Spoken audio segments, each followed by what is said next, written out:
Bem-vindo à nossa aula. Eu sou a professora Soraya Frota, aqui do SEAD do IFNMG, e sou professora de Direito Constitucional. Hoje, iremos começar a estudar a disciplina Noções de Constituição. Tenho certeza que você irá gostar. Vamos começar?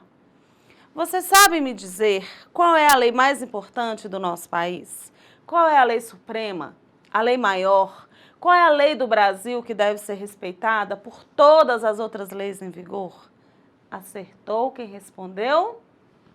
Constituição Federal de 1988. Veja só, a Constituição de 88 é a nossa lei maior, é o documento mais importante do nosso país e todas as leis do Brasil devem obediência a ela. Aí você me pergunta, por que, professora? Porque a Constituição vai dizer quais são os nossos direitos, quais são os nossos deveres, aquilo que o Estado deve nos assegurar, quais são as atribuições do Estado, como que o nosso Estado funciona. Eu trouxe para você o conceito de Constituição.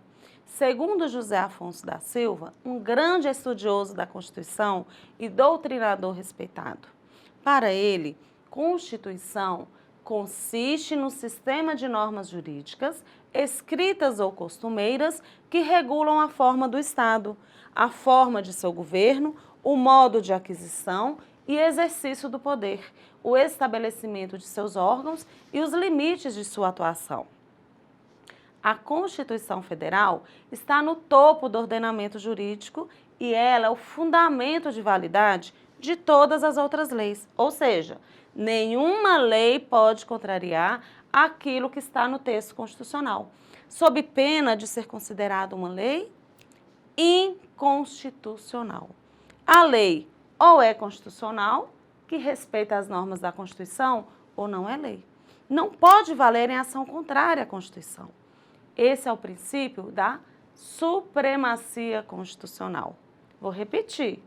A Constituição está no topo, no ápice do ordenamento jurídico, ela está acima de todas as leis, ela manda em tudo e nenhuma norma jurídica pode contrariá-la, sob pena de ser considerada inconstitucional. É a lei maior de uma sociedade politicamente organizada. É o modo pelo qual se forma, se estabelece e se organiza uma sociedade. Pode ser chamada de Carta Magna ou Lei Suprema. Acontece, pessoal, que nem sempre as constituições foram uma realidade nas nações. Houve um tempo em que os reis detinham o poder absoluto em suas mãos. Os três poderes que conhecemos hoje, e que eu tenho certeza que você já ouviu falar, quais são eles? Poder legislativo, que ordena e cria as leis, o poder executivo, que executa, que aplica as leis, e o poder judiciário, que vai julgar as leis criadas, estavam em posse dos monarcas, que detinham o poder absoluto, originando a expressão absolutismo. Mas foi somente com o surgimento do constitucionalismo que esse cenário mudou, colocando a Constituição Federal no topo da pirâmide normativa e organização do poder do Estado. Eu trouxe um slide para você em relação a essa pirâmide. Observe essa imagem. É uma pirâmide denominada Pirâmide de Kelsen. A Constituição Federal está no topo mais alto da pirâmide. É a legislação maior do nosso país. Veja que ninguém está acima da Constituição Federal. Logo abaixo, nós temos as emendas constitucionais, depois as leis, as medidas provisórias, decretos, resoluções. Essa pirâmide é muito importante para visualizarmos onde se localiza a Constituição Federal. Deu para você entender? Eu vou insistir mais um pouco, para você nunca esquecer da importância da rainha de todas as leis. É a Constituição Federal quem trata dos princípios fundamentais, dos direitos e garantias individuais, da organização do Estado, da organização dos poderes executivo, legislativo e judiciário, ou seja, é lá dentro da Constituição que estão os nossos direitos, mas também os nossos deveres, além de tratar de outros assuntos. Agora, vamos falar um pouco da classificação das constituições. Os doutrinadores que são os estudiosos do direito, classificam as constituições de várias maneiras. Iremos analisar apenas algumas delas. Veja só no nosso slide.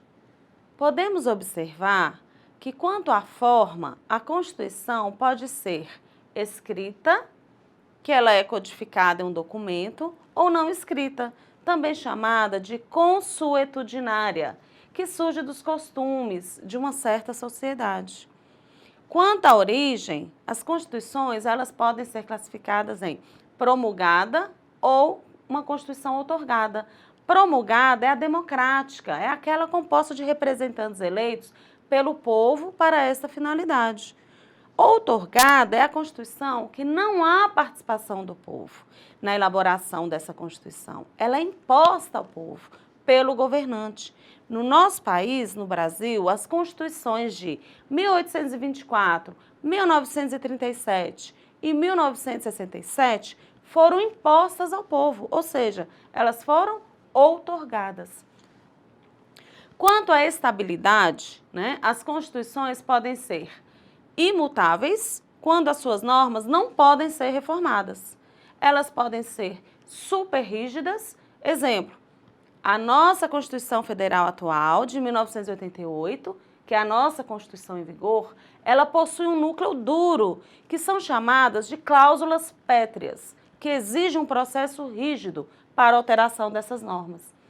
As Constituições também, elas podem ser rígidas, são aquelas que, para sofrer qualquer alteração, elas deverão passar por um processo legislativo mais dificultoso. Já as semirrígidas, um processo legislativo ainda árduo. E as flexíveis, já um processo mais brando. Quanto à extensão, nesse caso, quando a gente classifica as Constituições quanto à extensão, estamos preocupados em analisar o tamanho da Constituição. Ou seja, elas podem ser analíticas ou sintéticas. Analíticas quando possuem uma grande quantidade de artigos, ou as sintéticas quando possuem poucos artigos. Também existe a classificação quanto à ideologia. Será levado em conta, nesse caso, a que sistema de produção econômica está atrelado à Constituição. Elas podem ser de dois tipos: ortodoxas, que são atreladas a uma única ideologia. Por exemplo, a Constituição da República da Antiga União Soviética, de 1977, que estabelecia o modelo socialista. Ou podem ser heterodoxas ou ecléticas. São aquelas constituições que estabelecem mais de uma ideologia, como a nossa Constituição de 1988, que possui valores capitalistas, como a livre iniciativa, e também valores socialistas, como a valorização do trabalho. Mediante essa classificação das constituições, conforme o nosso quadro, a Constituição Federal de 88 ela é classificada da seguinte forma. Então, a nossa Constituição ela é escrita, promulgada, superrígida, analítica e heterodoxa. Mas você deve estar aí pensando, quando surgiram as constituições, não é mesmo? As primeiras constituições surgiram por volta do século XVII, durante as revoluções liberais. E a primeira Constituição escrita foi a Constituição Americana dos Estados Unidos, no ano de 1787.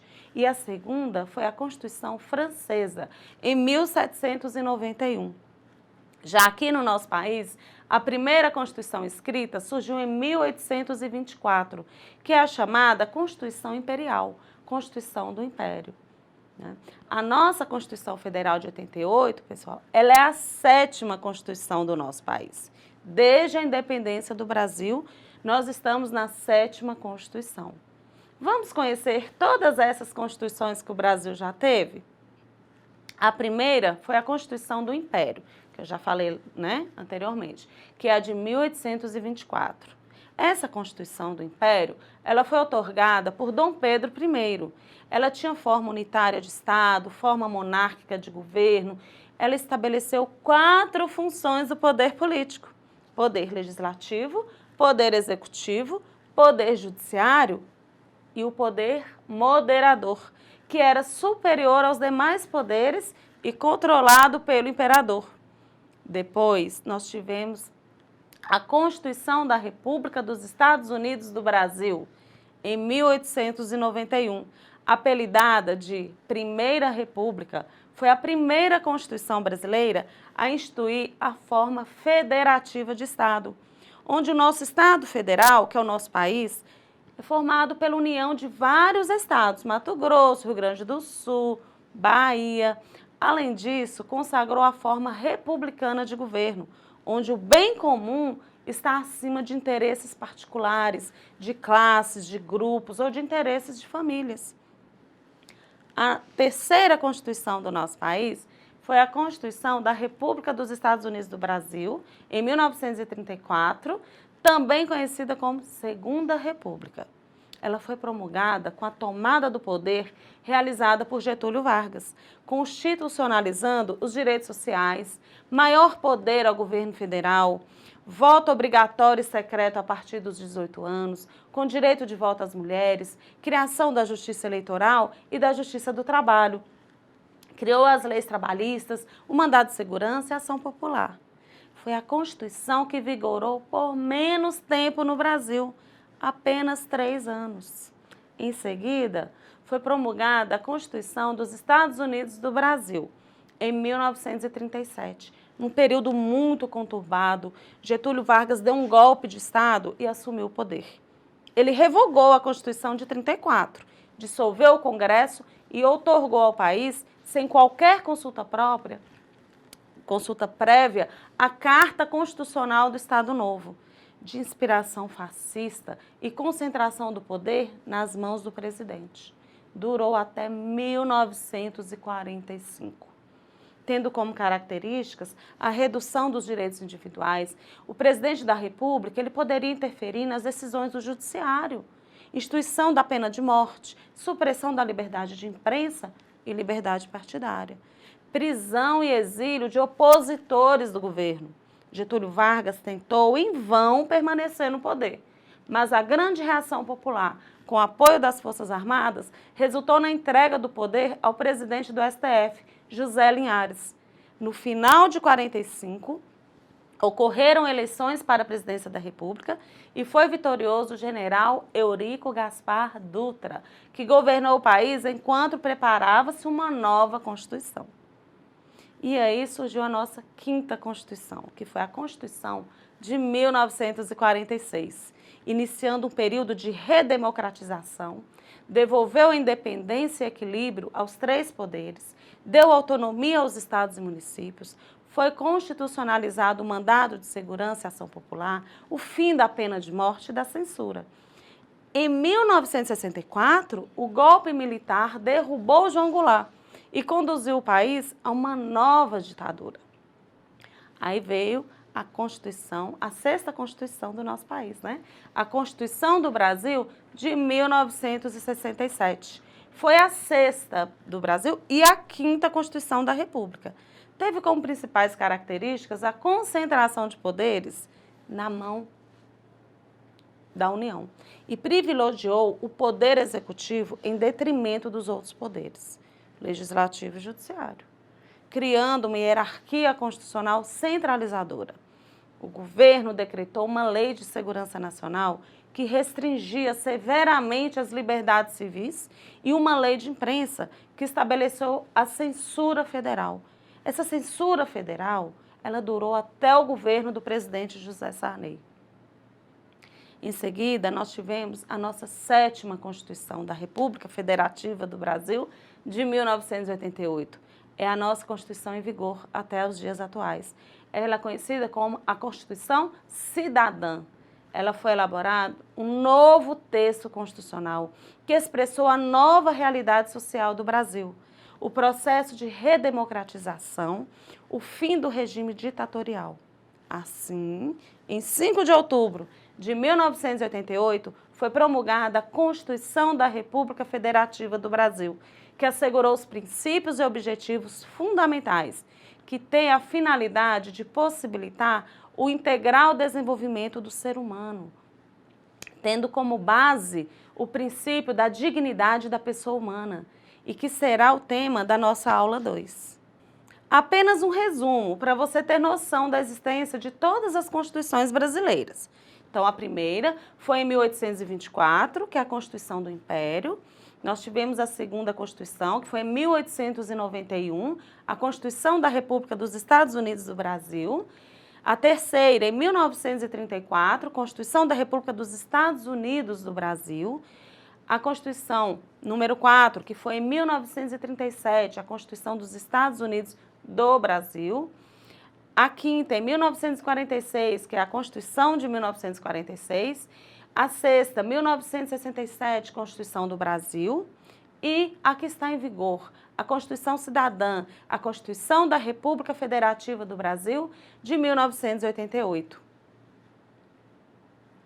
A Constituição Federal é um ramo do direito público porque é uma norma que vai trazer princípios basilares de diversas outras matérias, o que significa que na Constituição Federal você tem os princípios básicos relacionados ao direito administrativo, ao direito tributário, ao direito eleitoral, aos preceitos básicos relacionados ao direito penal, enfim, de todas as outras matérias do ramo do direito, a Constituição Federal é a base fundamental, ou seja, ela é a mãe de todos os outros ramos do direito. As constituições normalmente possuem um texto introdutório, uma espécie de apresentação, conhecida como preâmbulo. O preâmbulo tem por finalidade retratar os principais objetivos do texto constitucional, expondo os princípios mais valiosos, as ideias essenciais que alimentaram o processo de criação da Constituição. Você entendeu? Comparando um livro de romance, de ficção, um livro de autoajuda a uma Constituição, podemos dizer que o preâmbulo da Constituição Federal seria uma espécie de prefácio de um livro. Você sabe o que é o prefácio de um livro? Vou explicar para você. O prefácio é um texto de apresentação, escrito pelo autor, colocado no começo do livro, com explicações sobre o conteúdo desse livro, às vezes vem explicando sobre a pessoa do autor. Resumindo, o prefácio explica a essência dos pontos centrais de um livro, assim como o preâmbulo da Constituição Federal. Eu trouxe para você o preâmbulo da Constituição Federal de 1988. Vamos lá? Preâmbulo.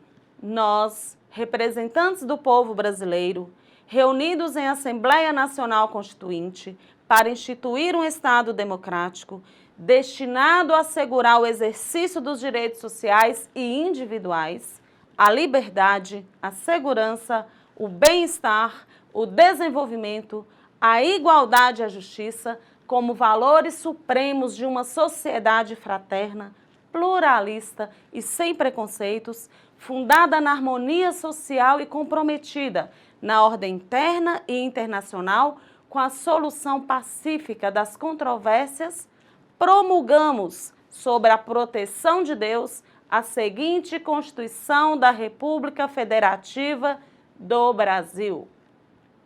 Essa é a redação do preâmbulo da Constituição Federal de 1988. Foi redigida há mais de 30 anos. Eu gostaria de saber de você o seguinte: o que você achou da redação do preâmbulo? Você percebeu como a nossa Constituição Federal, apesar de ter mais de 30 anos, ela se preocupa e aborda temas tão frequentes do nosso dia a dia? A nossa aula chegou ao fim. Tenho certeza que você queria mais, acertei? Nos encontraremos na nossa próxima videoaula. Grande abraço e bons estudos!